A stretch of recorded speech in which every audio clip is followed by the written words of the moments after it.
Okay, I'll just begin with. So, good evening, everyone. A very warm welcome and cheerful to all the dignitaries, resource person, faculty members, research scholars, and various other participants who have joined us today. Learning is a treasure that will follow its owner everywhere. This beautiful quote reminds us that every new skill we learn takes us one step forward in our career and personal growth.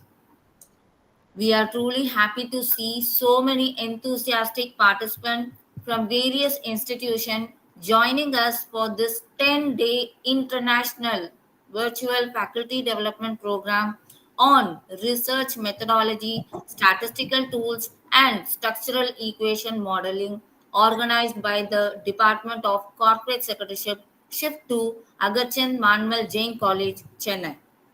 This FDP has been organized to strengthen your research skills and help you use research methods and analytical tools effectively for your academic and career advancement. So, let's thank the convener, Dr. M. Kaveri, facilitator and assistant professor, Department of Corporate Secretaryship, Agachan Manuel Jain College. We are truly honored by your presence this evening, participants. So let's begin this session with the prayer to invocate divine blessings. I request everyone to kindly join us in listening to Jain Maha Mantra followed by Tamil Thai Valtu.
Thank you.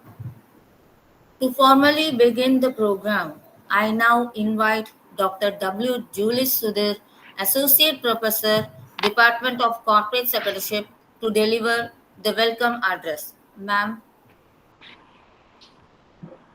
A very good evening to one and all present here. On behalf of the Department of Corporate Secretaryship and Agachan Manuel Jain College, it's my immense pleasure and honor to extend a warm welcome to each one of you to the 10-day International Virtual Faculty Development Program on Research Methodology, Statistical Tools and Structural Equation Modeling. At the outset, I take great pleasure in acknowledging the presence of our esteemed dignitaries, Sri Udan Kumar Chodia, Secretary, Sri Hemant P. Chodia, Associate Secretary, Dr. M. Ramya, Dean, Dr. R. Surekha, Deputy Dean, and Dr. N. Venkataramanan, Director. Their unwavering support, academic vision, and continuous encouragement remain the driving force behind all our institutional initiatives.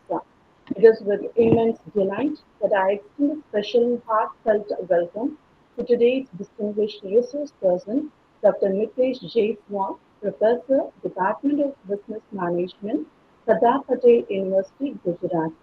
A seasoned academician with over 2 decades of experience, Dr. Jaishwal is widely recognized for his scholarly contributions to managerial economics, consumer behavior, advertising, business research, and distribution management. His expertise and intellectual depth promise Hello? to set the perfect foundation अभी for यहाँ our बच्चे day one topic, foundational research concept. We are truly honored to have with us, sir. I am also pleased to welcome our facilitator, Dr. M. Kaveri, and fellow faculty members for their continuous support and coordination. I also extend a warm welcome to all the facilitators and faculty members of various departments of our college. My warm greetings to our faculty participants representing various institutions across regions. Your commitment to continuous learning and academic advancement also remarkable adds remarkable value to this program. Thank you once again for being a part of this scholarly gathering. I wish each one of you an enriching, insightful, and intellectually rewarding experience throughout the program. Thank you. Thank you for the opportunity to welcome the gathering. Thank you, ma'am, for setting the right tone for the session. Dear participants, it is now my privilege to invite our respected Dean, Dr. M. Ramya, to deliver the inaugural address. Ma'am, please.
Management.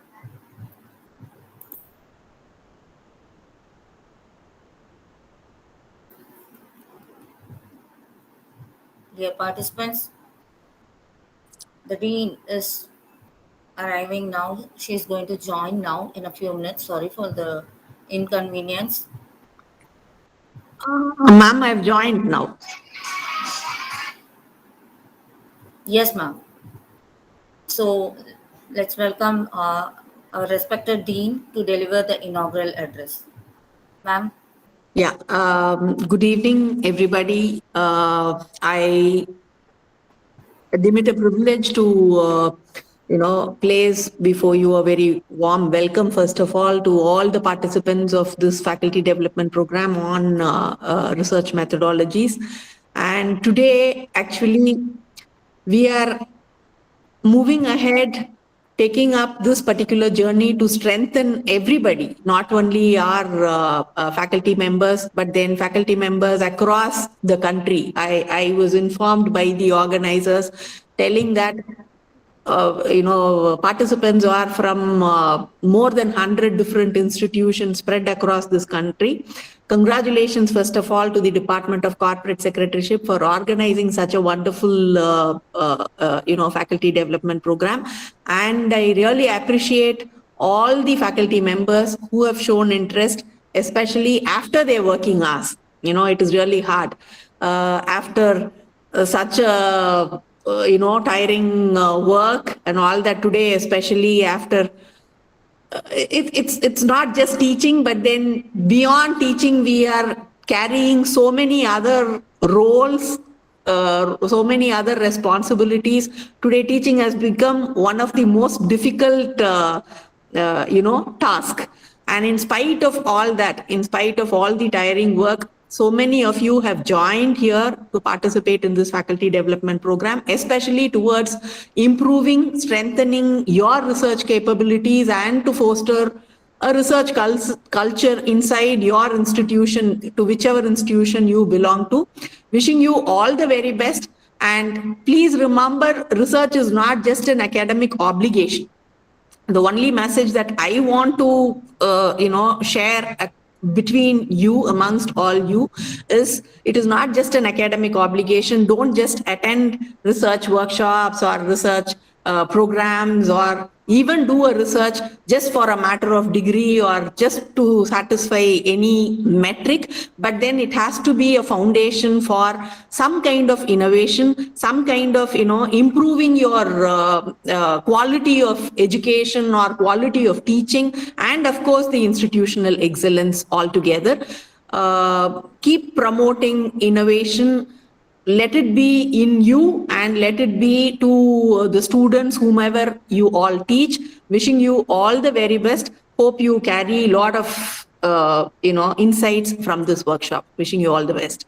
Thank you. Ma'am, thank you so much for your inspiring message and encouragement. So, we, on behalf of the organizing team too, we would like to express our sincere thanks to our convener, Dr. M. Kaveri, facilitator, assistant professor, Department of Corporate Secretaryship, Agachan Manmal Jain College, for her dedicated efforts in planning and coordinating this 10-day FDP program. So next, I request Dr. W. Julie Sudhir, Associate Professor, to introduce today's distinguished resource person. Ma'am, please.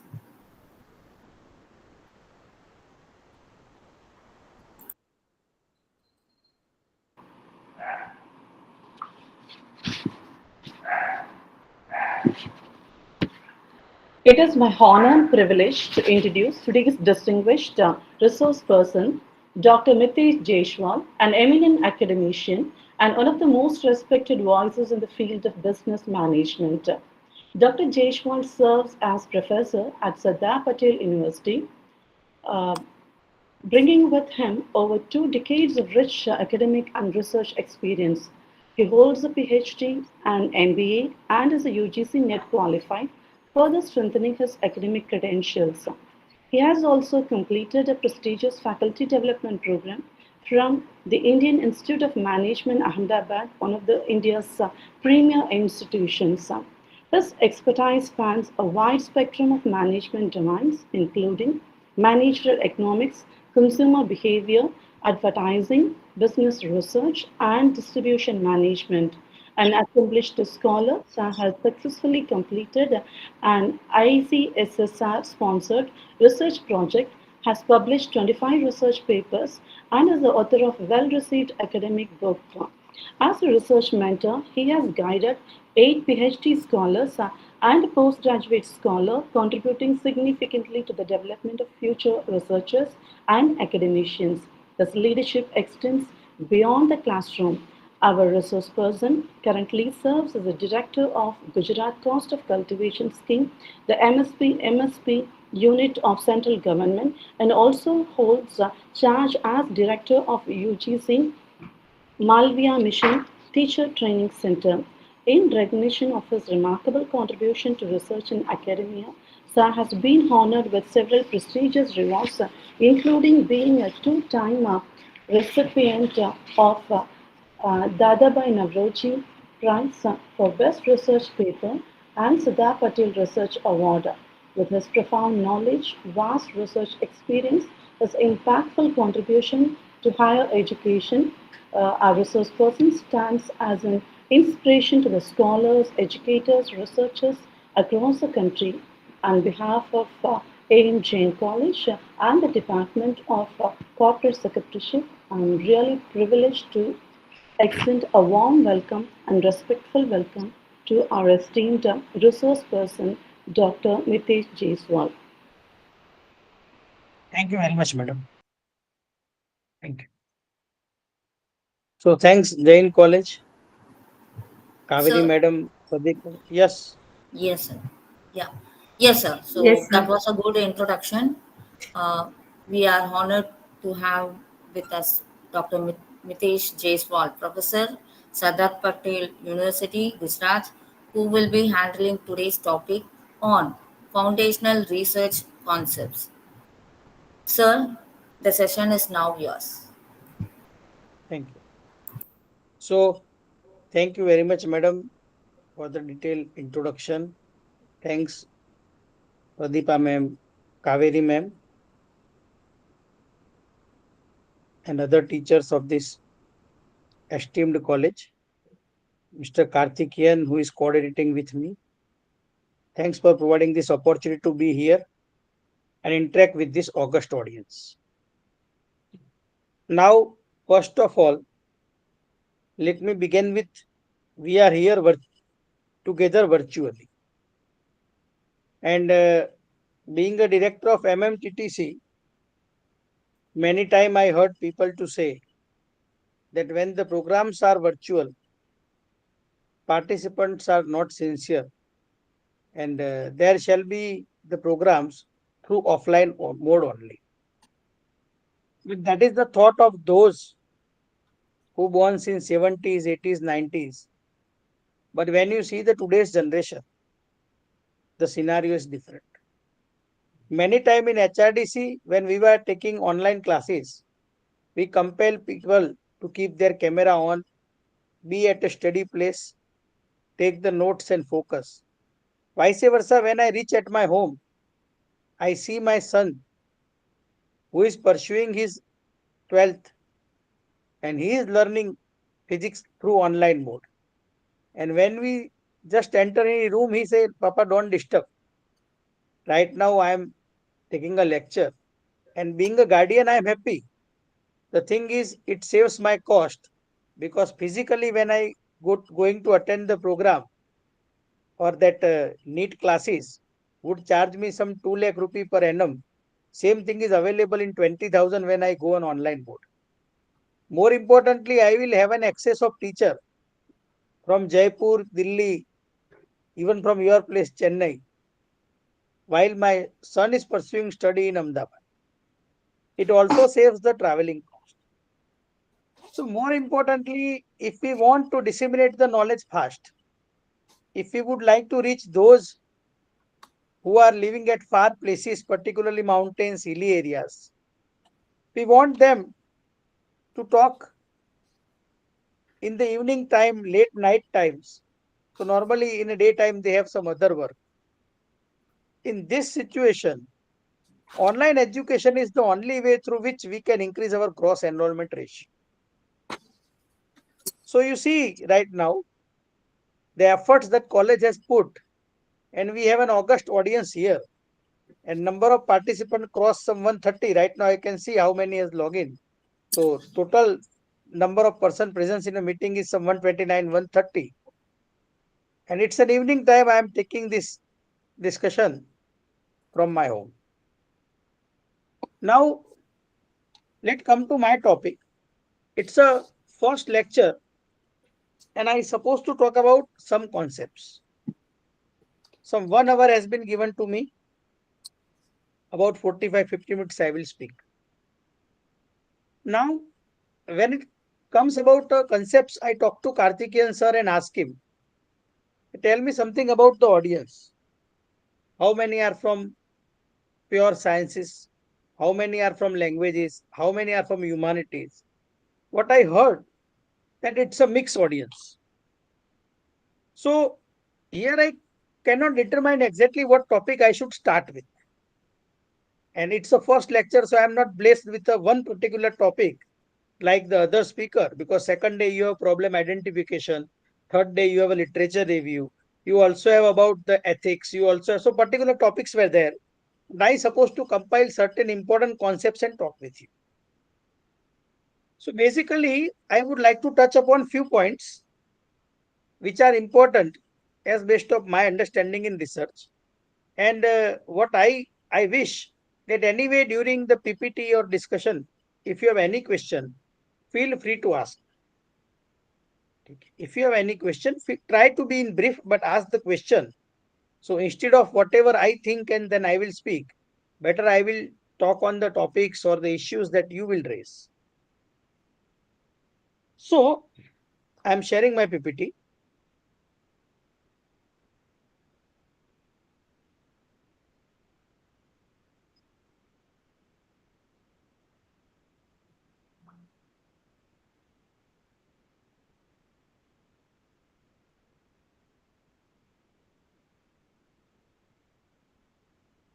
Is it visible? Yes, sir. Yes, sir. Yeah. Thank you. Thank you.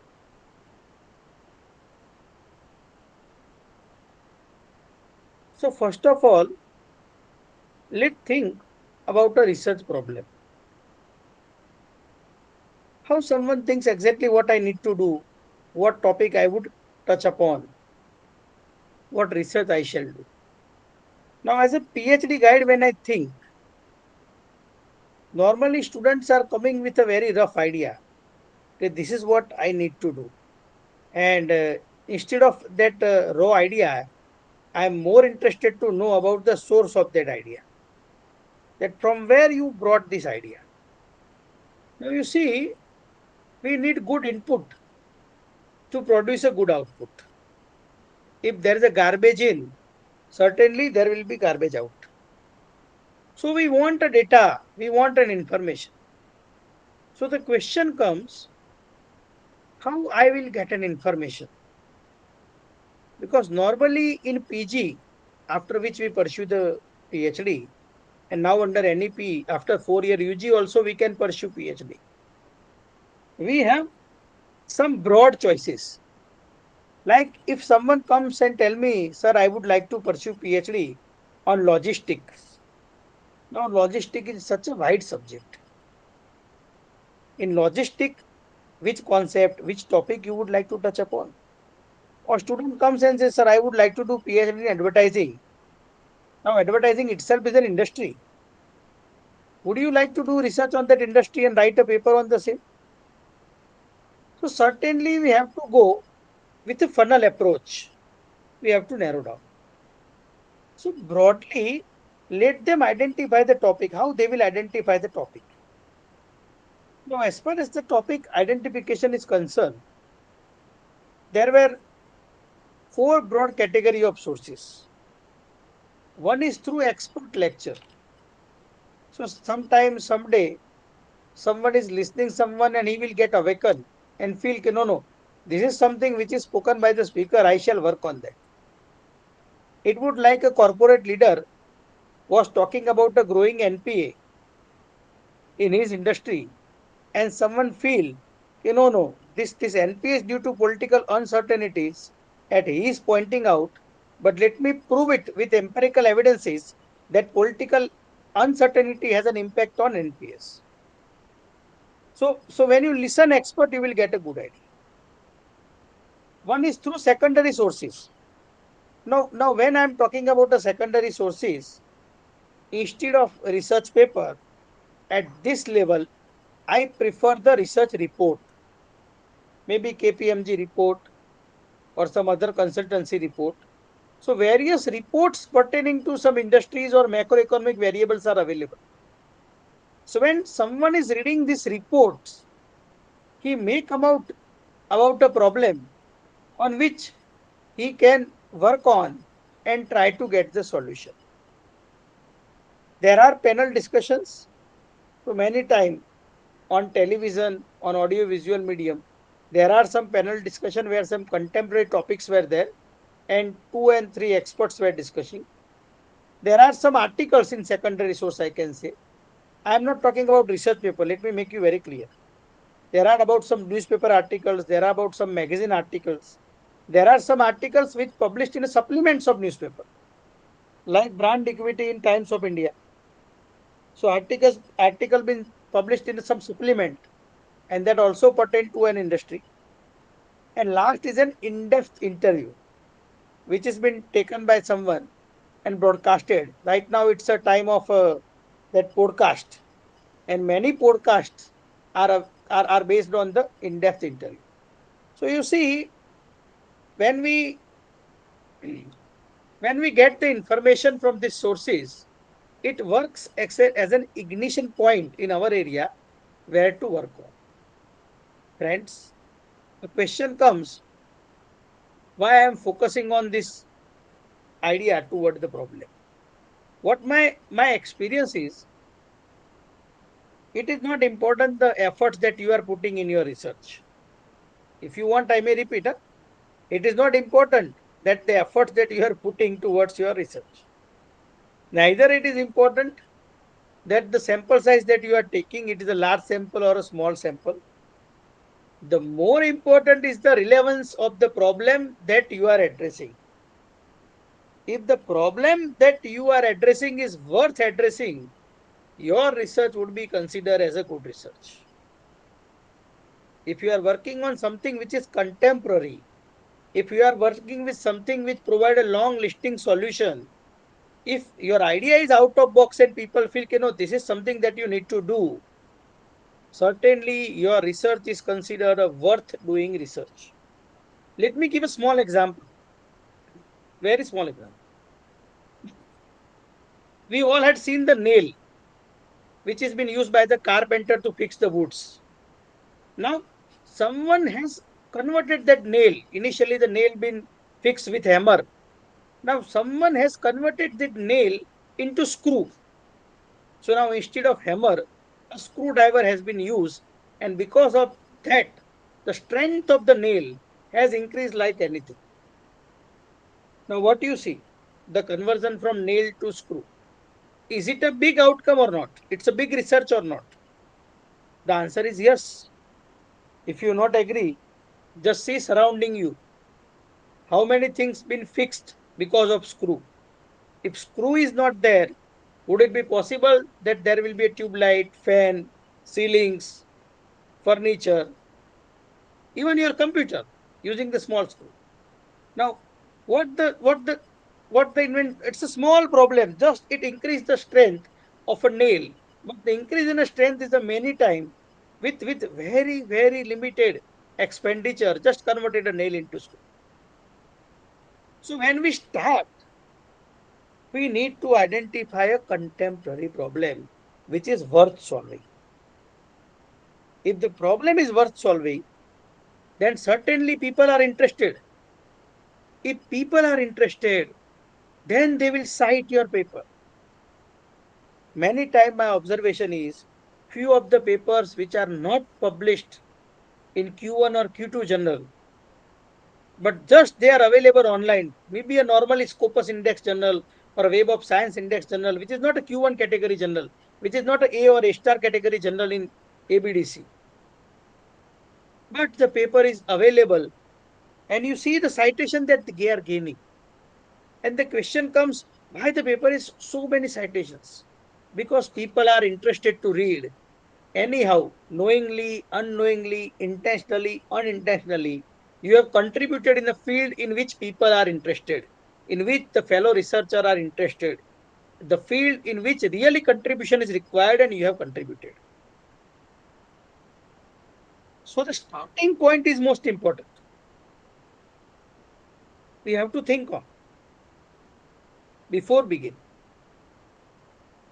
Now, when we are visiting these sources, we shall be a bit careful about the source.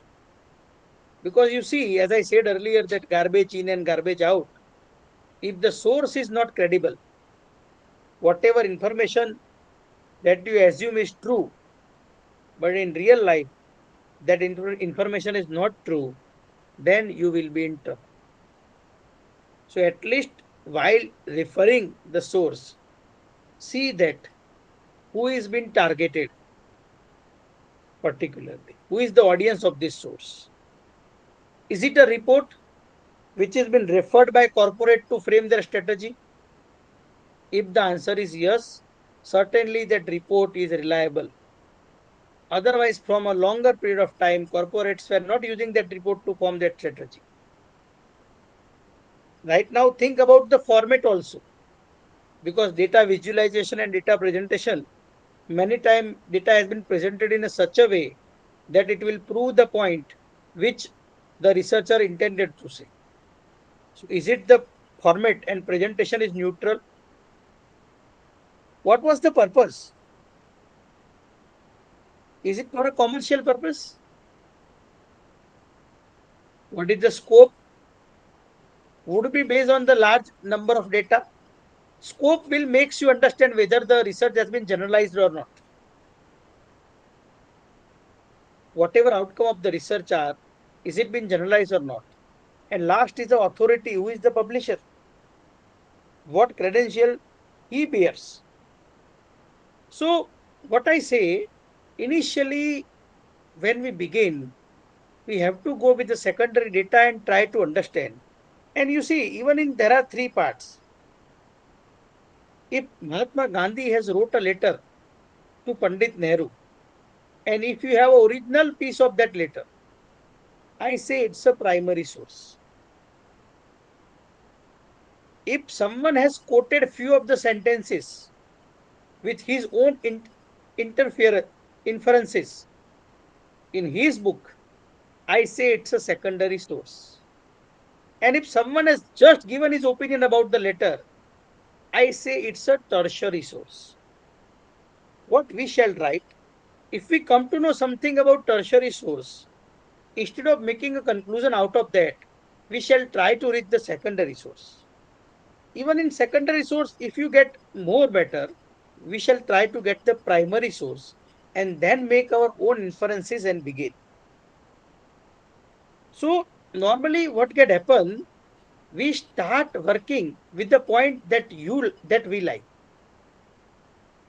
Instead of starting working with the point or with the started working with the problem that required to be solved. It is all about whether you want to be a market oriented or marketer oriented. Anyway, if you are a marketer oriented, it is not necessary that your target audience will accept your opinion. But if you doing something which really people know, then certainly your research will work. Certainly. This is what the need of the day is. Because this, many times what I say, we are starting with the point that we would like to do. And you see, when we come with the topic, it never be it never be a area of research. We always come with an area of interest. Now, there is a difference in area of interest and area of research.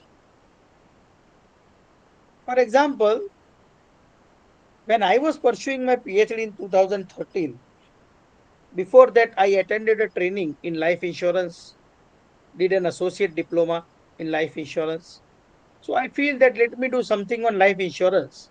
And at that time, the private players are entering, and there is a war between private players and LIC for a market share. So I say, let me work on that distribution. Now, distribution of life insurance. This distribution of life insurance was my area of interest, not my area of research. It was just my area of interest. So my area of interest give me some keywords, nothing else. The area of interest give you some keywords. Through that keywords, you can do a further search. Normally, we are doing with the Google search. And then we try to get the paper and read the paper. And when we read the paper, we find out that in our area of interest, there are some 10, 15, 20, 30 subcategories. You can easily cluster this paper. And each paper have its own orbit. Means few of the paper which are closely linked with that research paper. So you see, there may be group of 7, 8 papers talking on one topic, 7, 8 papers on another topic, and your overall topic, the umbrella is same. That is distribution of life insurance. But within distribution of life insurance also, there are many areas on which we need to work on. And then I found, Out of all this area, I am more interested in a sales conversion ratio of pre and post services by a life insurance company. So pre and post services of a life insurance company. And let me compare it private insurers with LIC. So I can predict well okay, what will be the future of private insurers. If they are effective in service quality, certainly in the long run, private players will grow. And as the market is recently open, private players will grow on a cost of LIC. So it was now my PhD was a focus on avenues. Okay, it was on avenues, and that is about the services and its impact on a market share. So now the services impact on market share, the service quality impact on a market share, that was my area of research. So area of interest was distribution of life insurance, and finally I come about that channel member service and their sales conversion ratio, very clear. So certainly when we start, we always start with the area of interest, and then we have to move toward the area of research. So while moving toward the area of research, we are not alone. Okay, we are not alone. Many times I found fellow academicians to say that I am the first who had did research in this area. If you say that I am the only one who is at South Pole, certainly you supposed to be one only. Who will go at South Pole? If you reach certainly on that part of land, you might be alone because there is no need to go there. It is very difficult to survive there. So similarly, if you feel that I had did the research and I am the only person who have did the research, certainly there is no need to do that research. What has been done that you have to see the previous research. You read particularly when you are clear with your area of research, then your research will limited with some 50, 15, 20 papers. And then you see exactly their gap, and in quality paper they are writing about the future research. So when you refer the direction future research,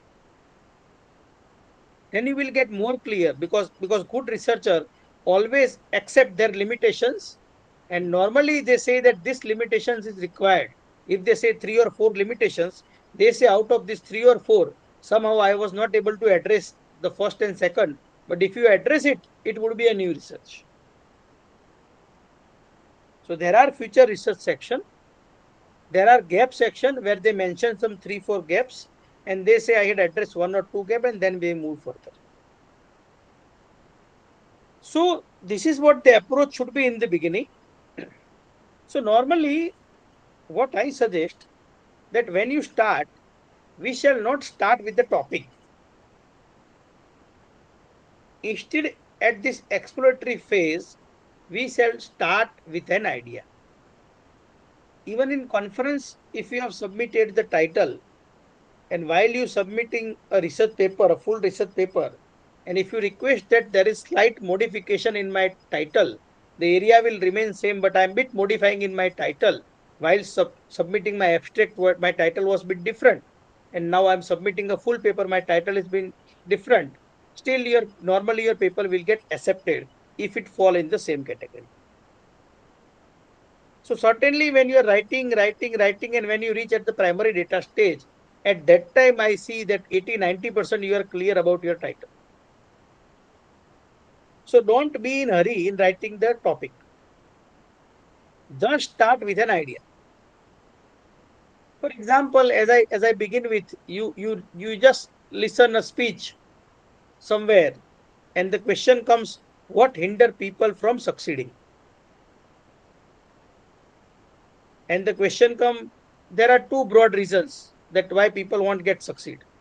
One is the imposter syndrome, and second is a background. Now within imposter syndrome also there are some categories.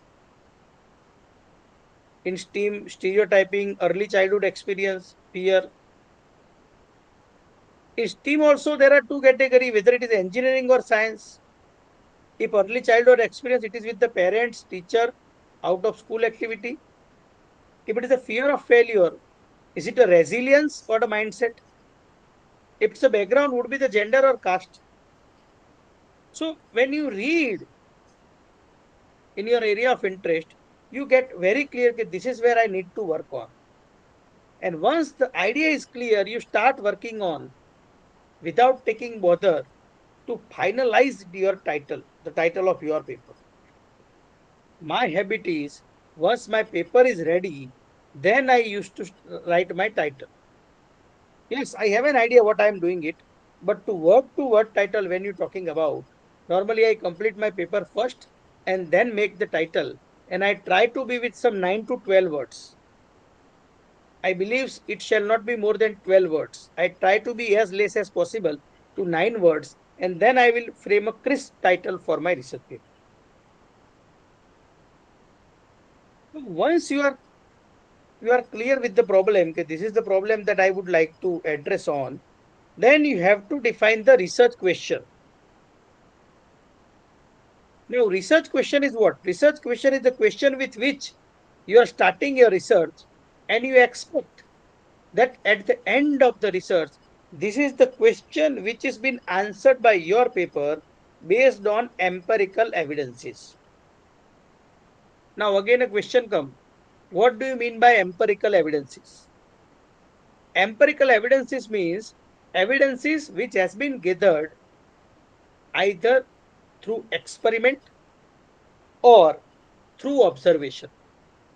So if you do experimental research, or if you are doing something in lab and collecting the data, that is through experiment or through observation, maybe through questionnaire, maybe through camera, or by other mean, you are doing some observation and addressing the questions.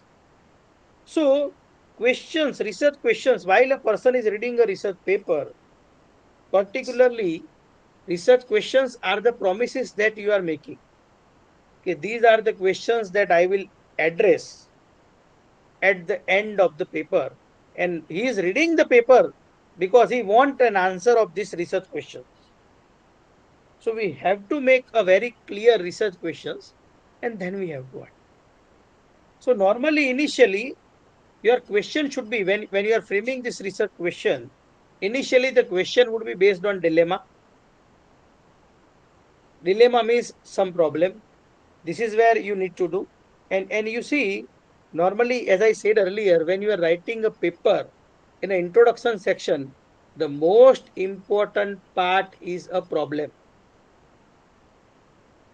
That is a dilemma.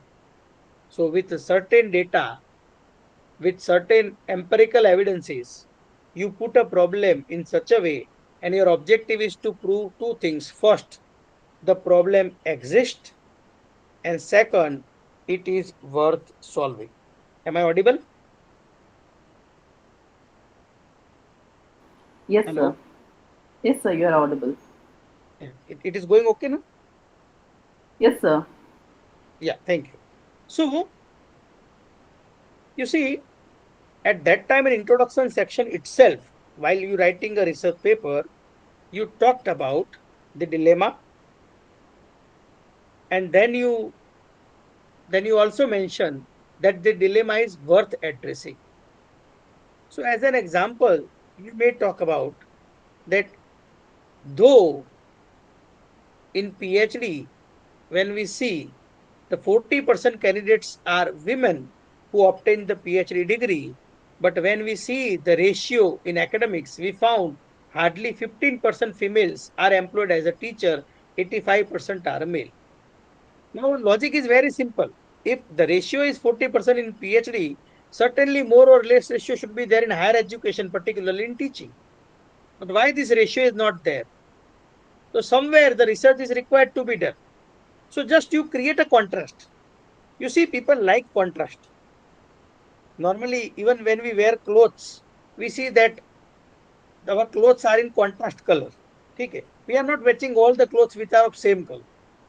So normally, anyway, when you create a contrast in a problem, then people love to see. And then you, with the problem, immediately you write about the significance, why it is required to be solved, how it is beneficial. And then out of that dilemma, you derive some questions. And then this question initially would be the rough question and very specific research questions. Research question means those questions which are been clearly answered by outcome of your survey data or outcome of the data, primary data that you are collecting through empirical evidences. And this is the foundation of research. You can see a full figure, then proposal, then design, then testing, data collection, everything comes later on. So this is what we need to do. And then we move further. Moving further, one of the area where I found that our colleagues are making the mistakes and paper won't get selected is about the research gap. Now, many of the paper while I am reading, they are addressing the gap number 7. That is the population gap. So very commonly they say okay, this study has been done in Tamil Nadu, but not been done in Kerala. Has been done in Tamil Nadu, the fresh study is required in Kerala. That is what just the population gap. But anyway, they are not talking about that which characters of people from Kerala or which traits of the people from Kerala are different than Tamil Nadu and how these traits are connected. This is why a fresh study is required. So many times people talk about a population gap, but when I'm reviewing the paper of some good journals, we expect some other types of. So how we can put a gap? How we can talk about that why the research is worth doing? Let me explain. First is a knowledge gap. Now this normally this knowledge gap arises when you are touching on some contemporary topic. So right now application of AI. Now if you are doing about AI and data analytics, now just 1.5 years before, people start talking about AI. And if you have collected some data from some HR about AI and its impact on HR analytics, certainly it's a knowledge gap because there are a lot of studies on HR analytics, but you could not see a study where AI been used as a variable. Second is a evidence gap. Many times, whatever evidence has been provided are not been accepted. For example, you have a study in your hand which is published in some Q1 journal or some highly reputed journal. We talk about that the senior citizens are happy in old age home. Now, when someone says that senior citizens are happy in old age home, and you refer it and you come to know that this study has been done in some other continent, not in South Asia, then certainly you feel that no, in South Asia it is not like that. We normally believe that our parents should be with us. So in sociology, this study is quite contradicting. So let me take the same variable and let me check it in Indian context, and there will be contradictions. So you convince, okay, whatever the finding is, it is bit contradictory. So you start with a contradictory hypothesis, and finally you prove that contradictory hypothesis. Your beginning would be with that contradictory hypothesis. You make that problem and all foundation, and then go with an empirical evidences, and somehow I don't say go with any unethical practices. Whatever you get, it's a true result. But somehow your understanding was right, and empirical evidences says that whatever hypothesis been widely adopted in some other continents of the world is been different in India. This is what something an evidence gap.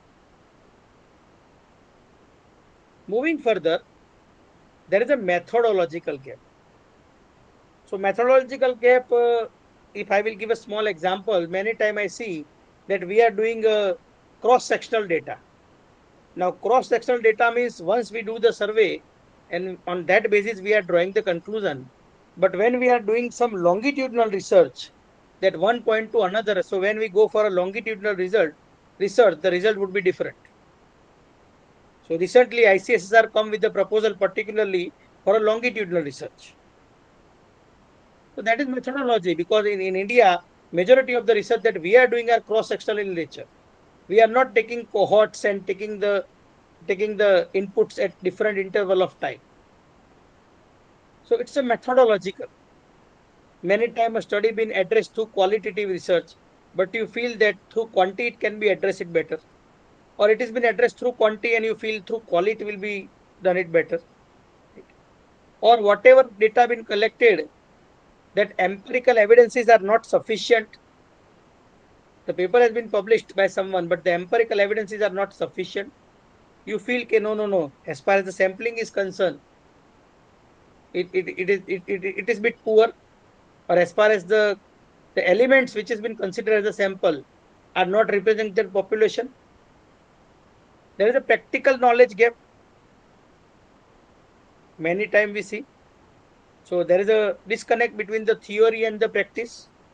So initially in introduction itself, you prove okay, whatever been talked in research and whatever been practiced in industry is quite different. You put this contradiction and then start your paper. As I say earlier, people like contradiction. So if you put this that contrast and start, there may be theoretical gap. All the variables has not been considered. There may be a data gap, that whatever data been taken is insufficient to address the research question. So these are the 8 ways. There may be ninth also. But I am convinced with these 8 ways, and I always say my research scholar, okay, don't restrict yourself only with that population or the geographical gap. Try to get gap by considering this content, these concepts, and out of it some 3, 4, 5. With this 3, 4, 5 category, we are able to prove the gaps. You see, if you prove the gaps very clearly, then the reader and particularly the reviewers of that journal would agree, no, this is something which really required to do, and then they will further proceed with your paper. Moving further,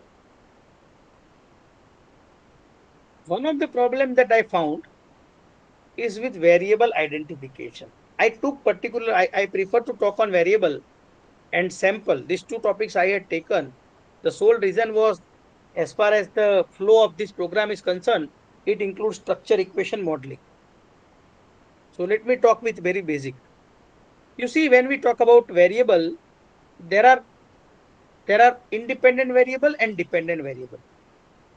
For the beginners, in simple terms, I say, if I will talk about a rain and production of wheat or production of rice, then rain is an independent variable and production of rice or wheat is a dependent variable. Why? Because production of wheat is dependent on quantity of rain. You can't say that rain is dependent on production of wheat. I hope you get it. So this is why rain is an independent variable and production of wheat is a dependent variable. Now the question comes, how I will get this variable? Here you can see academic performance I taken as a dependent variable, while remaining this variable are independent variable. So academic performance is based on what? Attitude towards study, study habit, learning style, family background, self-efficacy and motivation. These are the variables which contribute toward academic performance. So these 5 variables are cause, and academic performance is its impact or effect. So these 5 are the independent variable and academic performance is a dependent variable. Now the question comes, how I will get this variable? As I said earlier, when you are very clear about your topic, okay, when you are clear about, with your topic, once your topic is clear, then you start reading the research paper and identify the papers which are closely aligned with your topic. I said earlier also that if someone is at South Pole and say I am the only person there, certainly you are alone. So similar way, when you are doing a research, you are not the first one who is contributing. Before you, many has contributed in this area, but you are adding in their contribution.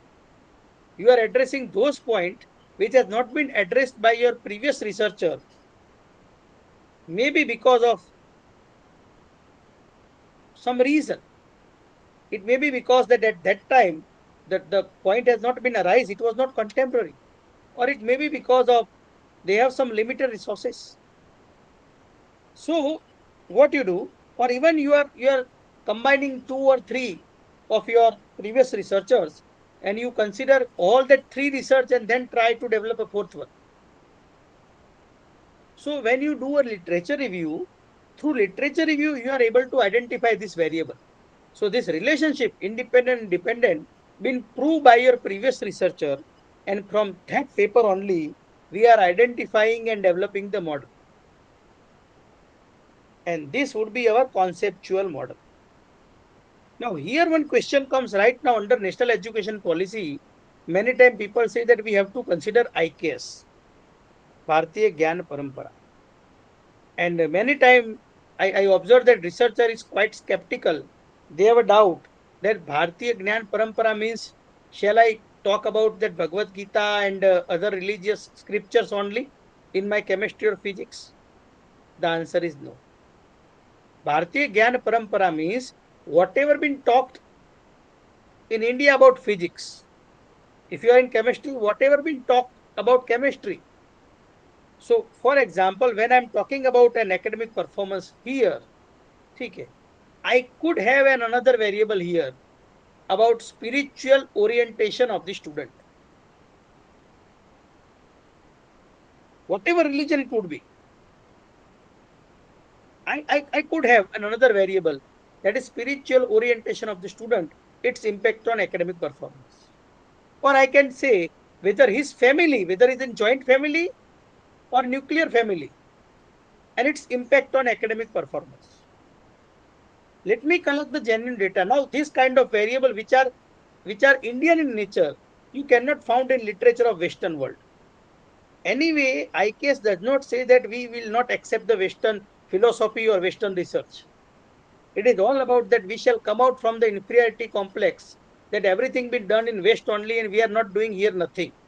Our forefather has done lot of things in the areas where you are doing the research. If you are convinced with some of the variable which pertain to India, which pertain to Bharat, and if you yourself feel, let me test this variable, I don't say adopt it, just also add that variable in your testing, and through empirical evidences, if it has been proved, put in front of world, then it will be useful to world. We believe in a Vasudhaiva Kutumbakam. Finally, when we put a yoga in front of world has accepted now. Now, many wellness and gurus were talking about yogas abroad. So, similar way, in your field, you identify the Indian variable and add in your model also. Not only take only those variable which has been adopted by Western world and just testing it. You may take if you are convinced, but also add the Indian variable and also test it. If it has been proved through empirical evidences, test it scientifically, then it can be part of your research. Put it in front of world also. So let world to get benefit. When you arrange the variable, would it be okay if I will take 10-15 minutes more? Yes, Yes, sir. sir, you Yes, can. sir. Yeah, because we have started by some 6:15, 6:20. This is one. Okay, yeah. So now in the previous was the simple model. Now here you can see there is a mediating variable also and moderating variable also. So look at here. We talk about independent and dependent variable. If you believe that there is a variable in between, and there is a direct relationship also and indirect relationship through that variable also, then indirect relationship through that variable is called a mediator.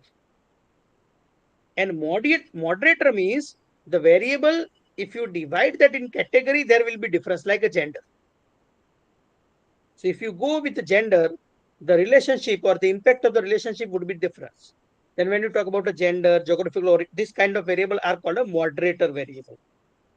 So you look at in a conceptual model, in a conceptual diagram, if you see, then there is a direct relationship, formal mentoring and work family conflict.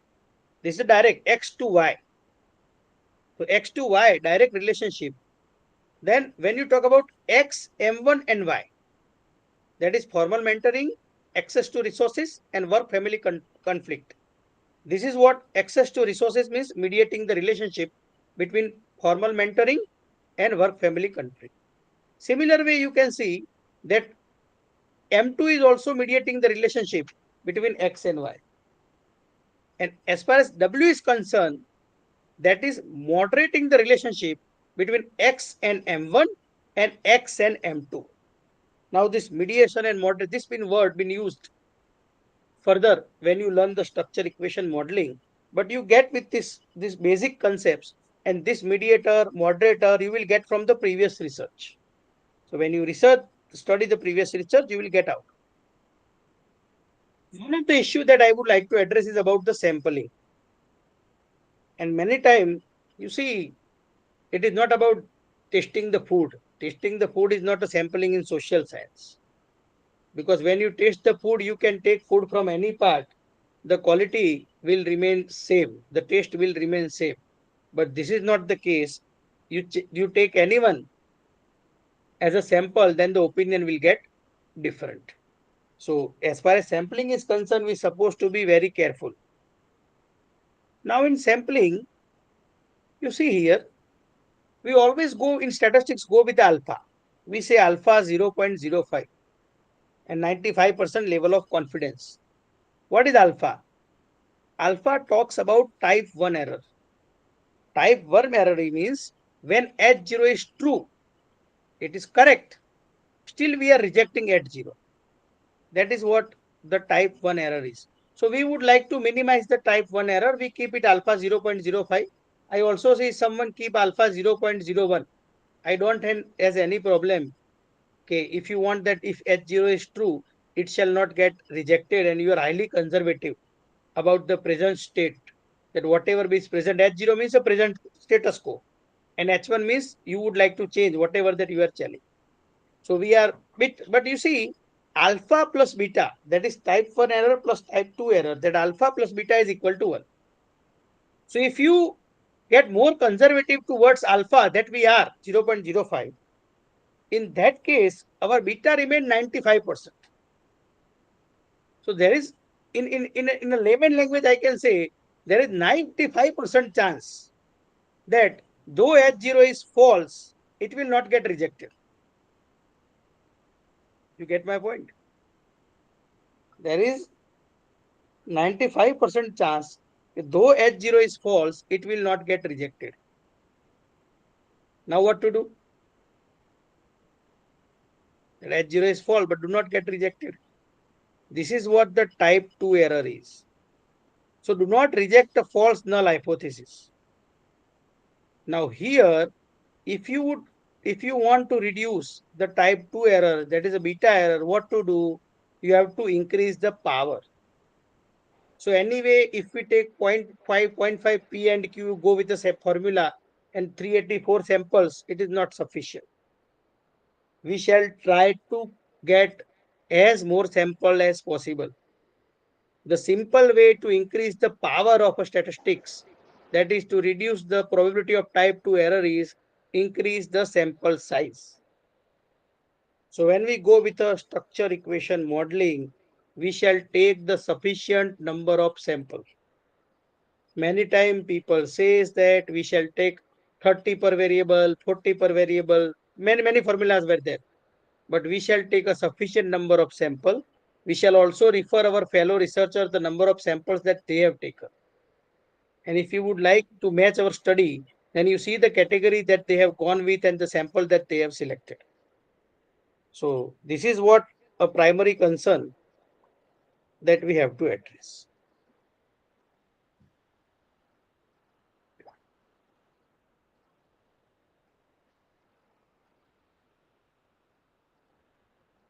So due to time constraint, I am not touching the other points. Instead I should go with an interaction. But friends, as far as research is concerned, it is a great service to the nation. Few years back, China's Prime Minister came to Ahmedabad, my town, and he was sitting on that wings with our Prime Minister, Narendra Modi, on a river front. And people were talking that India and China is equal. But the thing is, as best of my knowledge, China is filing some 390,000 patents a year, international patents I'm talking about. 390,000. South Korea, which may be smaller than few of our state, is filing some 90,000 patents. US is filing some 3.5 lakhs patents, international patents. Comparison to that, India stood something around 40,000. Now the time has been gone when Britishers will come in India with a weapon and then they will snatch everything that we have. No, they will do the research, they will get the intellectual property rights, and then they will sold the product and services which are based on their IPRs, and then they will earn the royalty. And this is how our foreign reserve will move toward this so-called developed nation. So this is why academicians need to do research. So it's a great service to the nation if we are doing the research, we get IPR, which get some good solution, which conceptualize in product. This is what the need of the day is. Yes, now forum is open for questions if you have.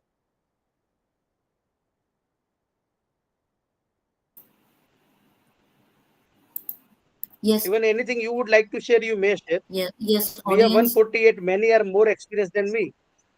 Yes, Yes, please. sir. So that was an insightful presentation. The way you explained even the complex concept in such a simple and interesting manner gave an added greater value to today's learning. So, and the examples and the insights shared made the topic very interesting and easy to follow. So we deeply appreciate your time and expertise. So we will now open the floor for questions. Dear participants, you may post your queries in the chat box or unmute yourself, telling your name and institution. Participant may post their question in the chat or you can unmute yourself. Any questions, dear audience?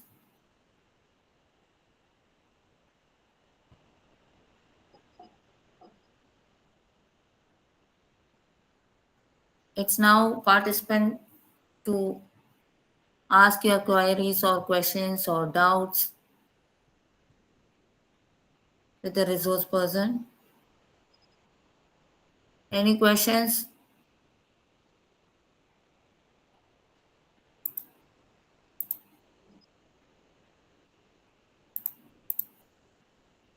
Yes, you may also post in the chat box, participants, please.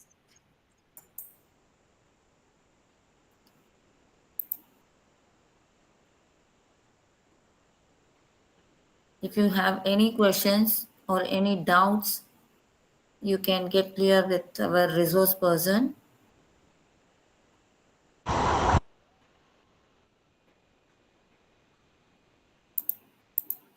Yes, Pradipam, and please move on to vote of thanks, please. Fine. Okay. So, due to time constraints, thank you very much to our resource person and to all the participants for active engagement. And kindly fill out the feedback form posted in the chat box. Your feedback is essential for issuing e-certificate and planning meaningful future programs. To express our heartfelt gratitude, I now request Dr. W. Julie Sudhir, Associate Professor, to deliver the vote of thanks. Ma'am. On behalf of the Department of Corporate Secretariat, it gives me immense pleasure to Excuse deliver me, sir. to yes. Yes. Sir, it's a wonderful session. I have one doubt, sir. How to publish high impact journal, sir, for papers? The question is how to publish the high impactful journal. How to publish in high impactful journal. Yes.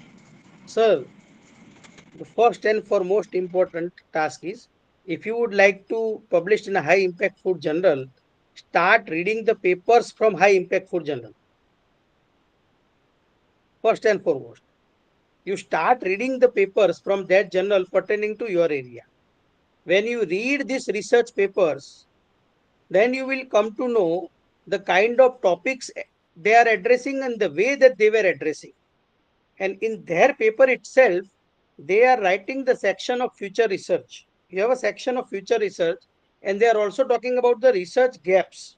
So when you read this, then when you read a paper which has been published in 2025 or 2024, certainly they clearly talk about the direction for future research or gaps, and then try to address these gaps by the way that they have addressed previously. Second thing, don't feel like that if I will collaborate, if you are a beginner, if you are writing first time, don't feel like that if I will collaborate with someone, then someone will steal my data. I am working hard and other will not. You have to collaborate. You have to. It's very difficult that you will learn by your own. You identify those who has a publication in such kind of journal, contact them for the collaboration if required, collaborate for the things which you are not clear on, and then start. Initially, when you write, you have to write the name of others also if they are contributing in your paper. And by that way only you will learn. Yes. Any other question? Sir, I have a question. So, Thank you. if you're publishing in a unpaid journal, sorry, paid journal, paid Scopus journal, so within a month or within a week, the journal is removed from the list. So, how to identify the original journal? At least will be there at least for a year, sir. Ma'am, why we should go with the journal which has just been added in the list? Okay. You go with those journals which are already there in a Scopus and published from a long time. Yes, sir, it's there in the list, but When you see when you see the journals which okay, has been published from 20 years, 15 years, 30 years, and are already there on a Web of Science, okay, okay, on a Scopus, then it won't get removed. When we go with the low hanging fruit, the low hanging fruits never been good in taste. okay, So okay. always try with those journals which are well established, which is already been there from a longer period of time. So, being a research scholar, it took a lot of time for them to publish in a journal, which is the unpaid journal. So, most of them are moving for the paid journals, which has been circulated like as a marketing. It has been circulated. So, if you are publishing in such kind of journals by paying 25,000 or 30,000 or something else, so within a month it is removed from the list. So, my Ma'am, question, don't pay a you refer my research paper. okay. I never paid a single penny for any of my paper. I have some 16 research paper in Scopus listed journal. Yes, ma'am, you are asking something. Yes, sir, that is my question. So many of them, being a research scholar, they are very much pushed to publish in a journal within a month or within 15 No, days. ma'am, you The see, supervisor is saying. So because of that, they are searching for a journal and they are publishing in a paid journal, which cost nearly 1 lakh or 1.5 lakh, whatever the thing may be for Q1, Q2, Q3, Q4.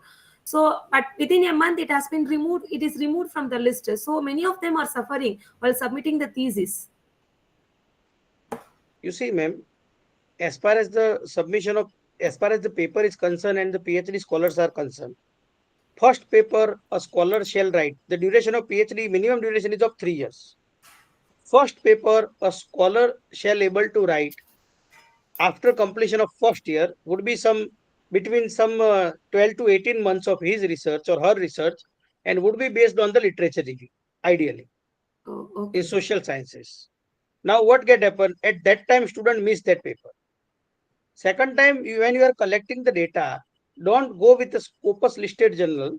What I suggest, if you want that paper as an academic requirement to publication of your thesis, submit it with some UGC care listed reputed journal. Simple.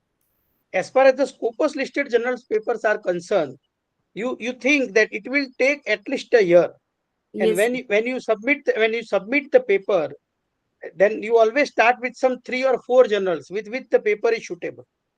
Or many times, once you collect the data of your PhD and then start writing the paper, instead of starting writing the paper, first better you sort the journals.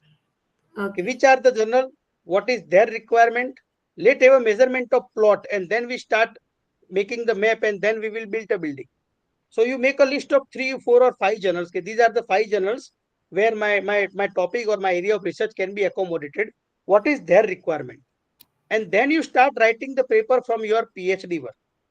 And then normally it will get published after the award of the degree or at the time of award of the degree. But if you expect that after 6 months I need to submit the thesis and still I want a Scopus paper with my thesis, then it would be very difficult. And that time pressure will compel you to pay money. Yes, sir. Don't Yes. go with that. Don't go with that. Instead, you think like that, okay, when I complete my PhD, my 5 research paper would be in review. My 7 research paper would be in review. Okay. Okay. If 5, 7 papers are in review, certainly within 2, 3 years, you have some 5 Scopus publication. If you have 4 paper in B category of journal or 2 papers in A category of journal, you are eligible to apply majority of IIMs. Yes, sir. Then they have to plan properly. Yeah. Yes. And you see, don't link it. Don't link it with your thesis. Okay, within 6 months, I will get a Scopus and I will. No. As far as the PhD thesis submission is concerned, it's a minimum requirement. Keep it minimum only. Get it Okay. published with some care listed journal. CAR list And is as far as now discontinued from UGC, it right? is discontinued, you Yes, may sir. go with a refer. You may go with some referred journal. Agree. You may go with some Okay. referred journal, and But then the peer-reviewed journals are not accepted by the supervisors, research supervisor. That is also a problem for the research scholar now. what research supervisor expect? They are expecting only the Scopus or Web of Science journals. If they are expecting Scopus or Web of Science journals, then they shall submit the first paper of the PhD scholar within some 12 to 15 months Yes, sir. of their PhD, because it will take minimum 1 year. Yes. Otherwise, if it is social science, there is very high chance that your work will get delayed. Yes, sir. Yes, sir. Yes. Thank you, sir. Thank you. Thanks a lot, sir. Thank you, sir. So there is another question from the audience. I'll just read. How does the search strategy integrate information from secondary source, expert lectures, and panel discussions during exploratory phase of problem identification? It is just about problem is something in which you are interested. If you are interested in this problem, it would be like a social media search. Whatever that you are viewing on social media, automatically the same video and same type of content is appearing to you. So if you are really interested in that topic, certainly that information will comes to you. The information will identify you. So you will see this kind of talk shows, you attend this kind of lecture, you read this kind of article, you read the reports which are targeting to that point. And while you reading with your conscious mind, suddenly your subconscious mind will speak about, okay, this is something on which I can work on. This is something which is close to my heart. This is something where my confidence says I can do. And then you start working on that. All right, sir. And one more, the last question for the day. So he has given in the chat box. Ramu G, how the research gap, theoretical framework, and conceptual framework are linked. You see, when you are reading some researchers on a same area, their perspective is different. Perspective is something that how we view the things. Many times what can happen that when you are viewing something by your eyes, you feel that I am viewing this, but we are wrong. Actually, we are not viewing the object. It is the reflection of the light which through object coming to our eyes. And that light is a perspective. So whenever a researcher is writing a research paper, it always have its own perspective. Now, wonderful thing is when you compare these 2, 3 researchers' perspective, automatically you see that there may be a combined perspective. There may be certain gray areas which they have left about. And when you read different perspective, there may be a new perspective which born in your mind after reading this perspective. And this is where the research gap takes birth in your mind. If I will speak bit conclusive, then you see, okay, these are the 3 independent variables that he has considered. and the another one has considered the 5, out of which 2 are repetition, 3 are bit new. So let me combine both. So I have some 7 variables. Then you see, oh, as far as the samples are concerned, they only go with Gen Z.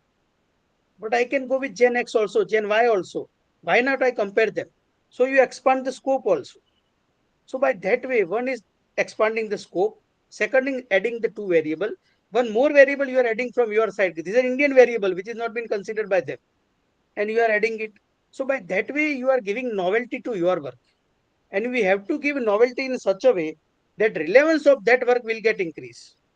The usefulness of that work will get increased. And this is where you are able to write a research gap. My only limitation that I see, thus out of 10, 8 are talking about geographical gap. Okay, this is something which has been done in Bombay but not in Delhi. This is not enough. Yes. Thank you, sir. And this will be the last and final question in today's session. So, Jeevita, Professor Jeevita has asked, based on conceptual framework, hypothesis was framed. Is it right, or hypothesis is framed only based on objectives? No, no, no, ma'am. Actually, as far as objectives are concerned, you see, objectives are a bit broad. Okay. If you would like to make your objective more clear, one of the objective is like to understand the growth scenario of plastic industry. Now, to understand the growth scenario of plastic industry, you are not required to go with any empirical evidences. You can get it from industry report itself. Would be your first objective. So out of 2, 3, 4 objective, 1 or 2 can be addressed through exploratory study only. Then remaining 2 objectives, when you consider, in that objective also there are very clear research questions. And particularly when you go with the model, then you say about A's impact on B would be one hypothesis. Then B's impact on C would be the another hypothesis. If you're talking about some mediation or moderating relationships, that would be another hypothesis. If you're talking about the serial mediations, it can be the another hypothesis. So whatever that you are imaging, this may possible, this may possible, these all are your hypotheses. So when you, particularly when you talk about modeling, when you make the conceptual model, these arrows of that conceptual model will define your hypothesis. Fine, sir. Thank you. Hope the audience may get a clear idea on these questions. So um, now I request Dr. W. Jureswudar to deliver the vote of thanks.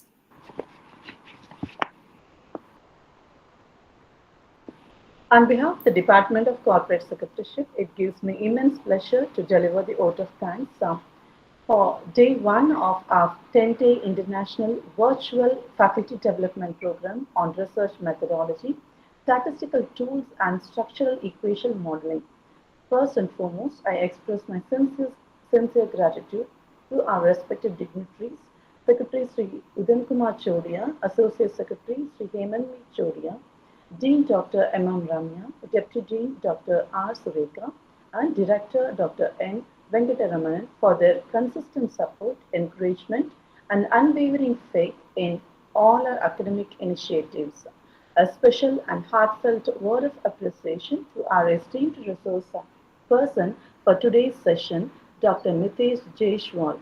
Sir, your lecture on fundamental research concept was truly enlightening. You presented the essential pillars of research with exceptional clarity, scholarly depth, and practical relevance. Complex ideas were transformed into well structured, accessible concepts, enabling every participant to appreciate the fundamental strength required for high quality research. Your insights have undoubtedly enriched our academic perspective. We sincerely thank you, sir. I would also like to extend a warm appreciation to our facilitator, Dr. Kaveri, for her constant coordination, guidance, and academic support, which play a critical role in the smooth conduct of this program.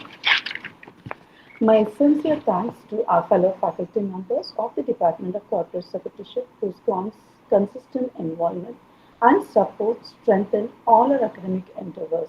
A sincere appreciation to the research scholars of our department as well as the research scholars from various institutions across the country.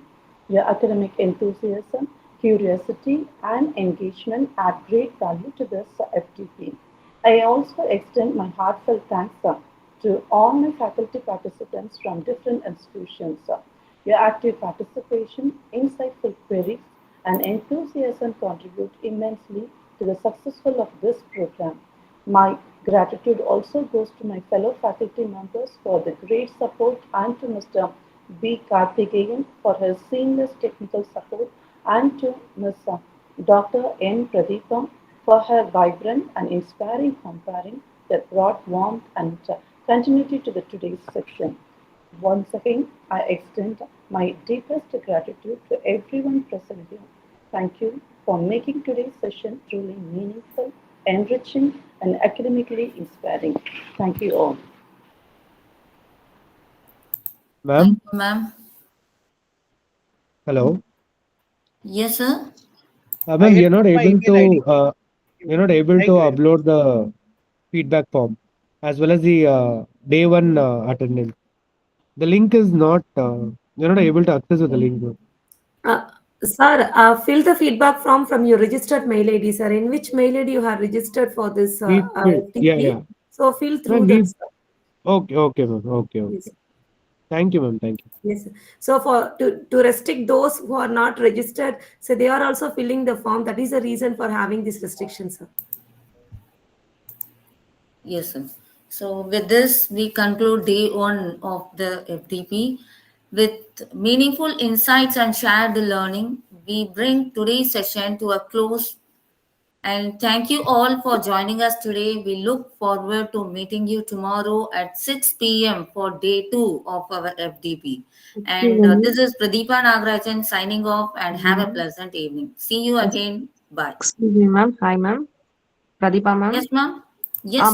Ma'am, the link which you have posted in the chat box is in the form of text. We cannot copy and paste it, ma'am. So could you please send it as a link? Ma'am, the link is being posted in our Okay, chat box. it is in the form of. We will post it again The in the link has been chat. Please posted wait. again We are in the unable to open the WhatsApp. link at all, ma'am. Even through the registered mail ID, we are unable to open it. Yes, ma'am. We are posting again, ma'am. Please wait. Yes, ma'am. In the group We itself, we posted are in posting. WhatsApp group, ma'am. Kindly check that. Your problem will be Check in solved. the group, ma'am. It has been posted again. Please check in the group. Yes. So it will be rectified and you can go through with the feedback link. So thank you all. See you again tomorrow at 6. Thank you. See you again. Bye.